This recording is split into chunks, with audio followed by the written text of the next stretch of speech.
Hi guys! For today's video, let's do unboxing, unpacking. Di ba favorite mo yun? So, dumating na yung mga orders ko from Temu. Hindi ito sponsored, pero baka malapit na. Baka naman, Temu. Dami mo ng budol sa akin.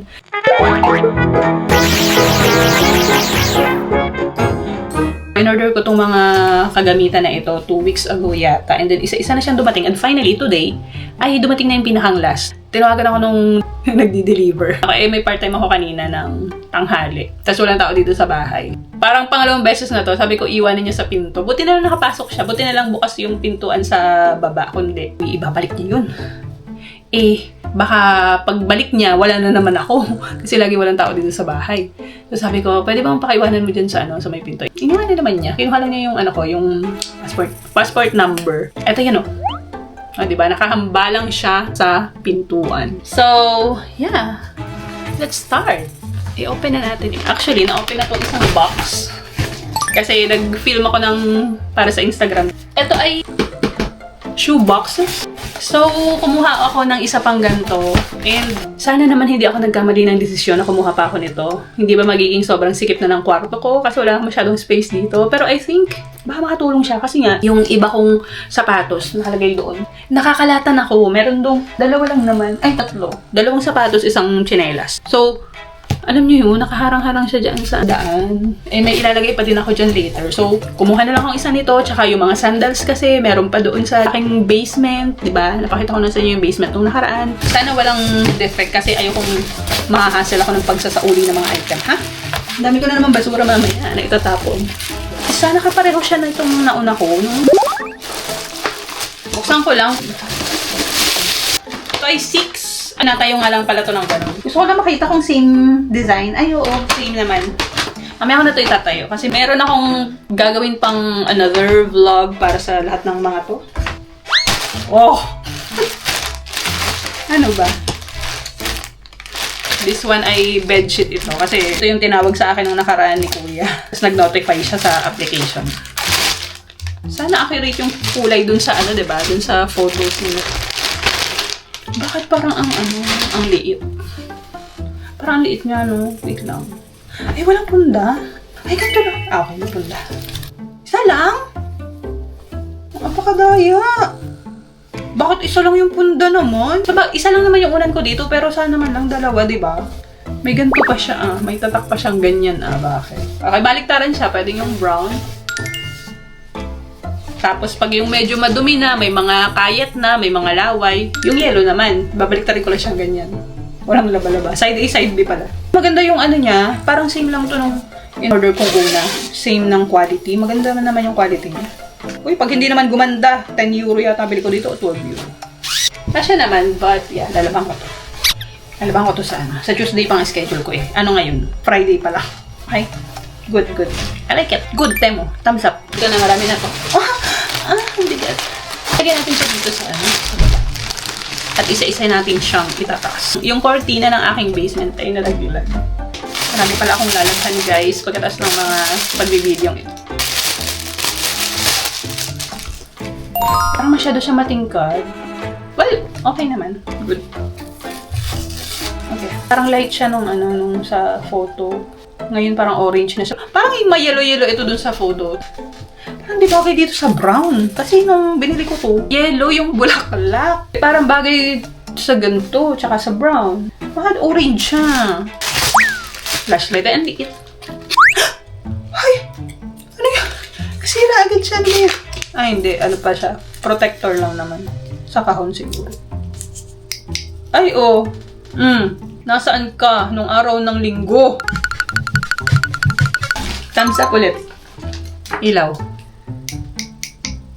Ano ba? Ano siya? Rechargeable. Pero mas maganda yung quality nung unang flashlight na binili ko kasi mas malaki dito tapos mabigat. Di battery. Okay din naman. Powerful din naman. Sige, tatanggapin ko na lang. Ka-price lang nung una kong binili. Ay, meron pala siyang ito. May kasama pa siyang tangkay. Ilalagay. Tapos charger. Ay, bumili ako nito. First time kong gagamit nito. Nails. Huwag na natin buksan. Basta nails yan. And look at this. I bought this. Ano, okay siya. Ay! Ang dami naman ng ipit. Pwede pang gamitin sa damit, no? Minsan. So, in-order ko siya para sa aking wall. Ilalagay ko siya doon sa kabilang side. White ba yung in-order ko? Akala ko ay, mas masama sa pakaramdam yung nababahin ka tapos hindi matutuloy yung bahin mo. Tapos matatouch ka na lang sa buhay. Naiyak ako. Naluluha ako. Nakakainis! And makikita nyo sa next vlog ang aking gagawin dito. Ayusin ko lang yan later. Akala ko mas malaki pa siya. Parang sinukat ko siya. Pero anyway, sakto lang to dyan sa space ng wall ko doon. Dito muna to. Ang sakit eh. Alam niyo yun. Iniwan ako sa area. Okay, next. Dahil summer na, kumuha ako ng shorts. Alam niyo ba na 2.5 years na ako dito and I'm so proud of myself. Mabibilang ko lang kung ilang beses akong nakabili ng dito, damit. Hindi ako nagbibili-bili ng damit kasi nga ang daming bigay. Parang ang liit. Ay, hindi. Sakto naman siguro. Ready na ako sa beach. Okay. Lalabhan pala ang dumating from Temu. Ba't ganyan? Ano to? Ay, yung unan. Bakit pipi? Kumuha ko ng straw. Ay, ang galing. Amazing. Ang liit naman. Parang hindi sila tumugma sa size na sinabi nila. Kasi sinukat ko eh. May medida ako dito eh. No? Parang masyado siyang maliit sa 35 by 35. Sa kasalukuyan ay sinusukat ko siya mga kababayan. 33 lang ha, Temu. Okay, sige. Bibigyan na kita kasi umumbok eh. Siguro flat nila sinukat. Ang galing niya kasi piping-pipi siya. Tapos pag binuksan ko na, bumabalik siya sa kanyang tunay na anyo. Eh bakit ito mas malaki? Oh. Ay, oh. Magkaiba yung size niya, no? Ay, hindi. Kaibang shop sa Temu ang binilhan ko. Kaya siguro. Pero, same size lang dapat, di ba? So, ito yung accurate yung size kasi malaki ng kaunti kaysa dito sa isa. Okay, whatever. Ano to? Ay, yung shorts. Dapat magandang quality to. Hindi mura to. Okay, dry fit. Oh, ready na ako mag-exercise. Good. Gusto ko siya. Pero ewan ko kung sakto sa bewang ko. Shirts din ba? Okay. Green? Okay, fine. Sana maganda yung lapat niya, di ba? Ayoko muna sukatin kasi baka mangat yung singit ko. Pangano to sa wall, guys. Plastic pala siya. Ay, oh. Bakit dun sa picture masyado siyang aesthetic? Pag sa camera, maganda, ganun. Alam niyo yung ina-expect ko, para siyang papel. Ganito lang pala to, Diyos ko. Ang ganda niya dun sa sa picture eh. Pero, let's see. Tatlo to. Kung alam mo, didikit siya. Pag dito ko. Yan. Sige. Okay, fine. Whatever. Hindi ko siya feel kasi plastic nga. Sige, i-push natin to. Ano to? Didikit. Sinamahan nila ako ng... Ito lang. 4 na peras. Didikit na ba to ng isang bilog lang? Eh, ang bigat niya? I don't think so. Ano to? Punda. Ba't ganito yung pagka-green niya? Parang olive. Green yun Parang mas light siya sa olive, no? Hindi ako natutuwa. Pero I'm sure kasya naman to dun sa unan. Oh, ito ang perfect ang kulay. Perfect naman ito. Nalagay ko dito sa floor. Nang malaban ko naman yung orange ko dito. Parang hindi mas yung punda na nakuha ko. Kasi dapat yun ay olive green. As in dark na green. Pero hindi ko gusto yung pagka-green itong na-deliver. Makikita nyo rin to sa next vlog. Alang ang ganda. Ang lambot. Bakit 3 yung unan ko? 2 lang yung kinuha kong unan. Bakit 3? 3 nga! Ang aking na-order! Oh my God. Hindi ko na-cancel pala yung isa. Ano ba yan? 2 lang yung kailangan ko eh. Anyway, huwag ko na lang munang buksan ko. Ito yung kapartner ng isa kasi hindi sila magka-size eh, no? Nakakainis! 2 lang yung kailangan ko. Filik mata. Ay! Ang laki naman ito. Summer na kasi, di ba? Ang bigat. Ayoko na ganito magigit. Ang cute naman niya. Pero, ang laki pala. Hindi ko in-expect na malaki. Well, anyway, gusto ko ng malaki. Pero yung hikaw sana, hindi ganito kalaki, di ba? Oo, naman sa bigat. Hindi naman siya ganun kabigat. Pero, ang laki naman. Makatawag pansin na para bang mayroon akong kabibe. Gusto mo ba matikman ang aking kabibe? Parang ganun ang aking peg dito. Cute sana to kung maliit. Ayoko, hindi ko siya feel. Tingnan nyo, hindi nyo maipagkakailangan ang bigat niya kasi tingnan nyo, banat na banat yung butas ng tenga ko. Okay to kasi yung shape niya ay pakipot. So, it's fine. Ito cute. Baka mukha ko naman yung may problema.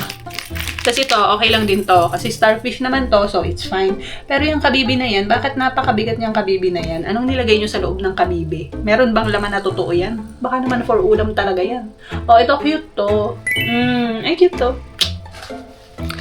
This is cute. Pero yung kabibi, hindi ko siya matatanggap. Tatakwil ko siya. Bumili ako ng brief. Ito ng takdang panahon para magpalit ng set ng panty. Oh, ganda ng kulay niya. Pang matanda na. Ay, di ba yung tita ko dati? Mag-order ng Avon. Tapos, pag mag-order siya, yung mga bra doon, di ba, yung mga pang teens, makukulay, tapos maganda yung mga designs. Tapos yung sa tita ko, pag mag-order siya, ang kulay ay black, or yung nude, or maroon. Ganyan. Tapos sa isip ko, parang ang boring. Ang boring ng kulay ng, ng gusto ni tita, mga ganyan. Tapos yung panty, ganun din kulay. Tapos, ako na yun ngayon. Mga ganong kulay na yung gusto ko. Uy, ang ganda nito. Gusto ko yung ganito, yung panty brief, na pambahay. Ganito ang pambahay ko. Kasi diba pag yung napkin, sakto lang dito. Labahan talaga ang deliver ng tempo. Ang dami! Nalulungkot na ako. Ang dami kong maling order. At ang daming sayang. Kung isusuli ko. Magkano isa nito? 3 euro. Ako ang mali kasi dalawa yung order ko. Dalawang peraso na pala siya sa isang order. Buti sana kung gusto ko rin yung kulay niya. Parang hindi siya match dito eh. Kasi naman, bakit mag-filter dun sa May yellow-yellow to dun sa dun sa picture. Bakit orange nang dumating? Anyway, nangyari na ang nangyari. Ano tayo magagawa? Ay, ito pala. Ay, excited ako sa nails. Kasi ang tagal ko ng hindi ako nakapagpahaba ng kuko. Pero nung nasa Hong Kong ako, nakakapagpahaba ako ng kuko dito.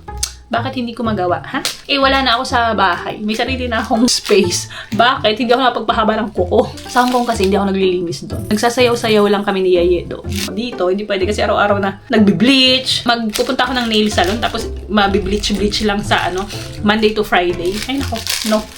Sayang pera. Tapos yung stickers, ipakita ko sa inyo next time. Pag ginawa ko na siya. Pero hindi ako sanay pag mahaba din ako kasi pag nagte-text, well, sakto lang naman yung yan, yung kuko dyan. Ito ay glue. First time kong gagamit niyan, hindi ko alam kung paano pagawin. Figure out ko siya later. Kasi alam niyo naman, pag nilinyas na. Ow! Pimples ko! Nasasagi ko siyang nasasagi. Puputok na siya. Oh, last na to. Ito muna. Every year, pag magsa-summer, kumuha ako ng set ng crop top. Pero yung mga crop top ko from ilang years na yun, ilang years ago na yun. And nagagamit ko pa rin siya. Gusto ko yung crop top sa Shein and Temu. Last year, bumili ako ng isang set ng crop top. Tapos ngayon, nagkuha ulit ako para meron akong pang-pair sa mga palda, pants. Wala, parang ang laki niya. Ang ikli. Ang haba nito doon sa picture eh. Gray, black, and green. Hala, ang dami kong labahan. Last na to. Kumapit ka na. Yun lang ang hindi kagandahan ay color white ang crop top ay napakanipis. So, kailangan mong gumamit talaga ng parang ang laki. Ay, hindi. Feeling ko lang pala. Ay, ang cute. Ang nice. Alam nyo ba, nag-overheat yung camera. Dahil ba summer na? Never yung nag-overheat ng mula nung binili ko yan, di siya never nag-overheat. Ngayon, nakailang patay na. Nakatatlo na ngayon. Oh, baka yun ang problema ko, no? Kasi summer na. Anyway, eto na. Black. That's it! Puro labahan! Lalaban na ako. Diyan na kayo. Yun lang naman para sa araw na ito. Nag-unbox lang ako ng mga kagamitan. Gamitin ko yan lahat later. Makikita nyo sa susunod na vlog. Diyan na kayo. Magkakape ako at magkakamote. Kasi merienda na yun. Ano ba? 7:30 na ng gabi, no? Yun lang! Boring, no? Kasalanan mo yan. Nakarating ka pa sa part na to. Bye na. Yung nalaglag siya sa sahig. Tapos pinagpupulot ko. Magkakakulay na siya sa paningin ko. Ano ba yan? Gusto ko lang naman sanang mag-try.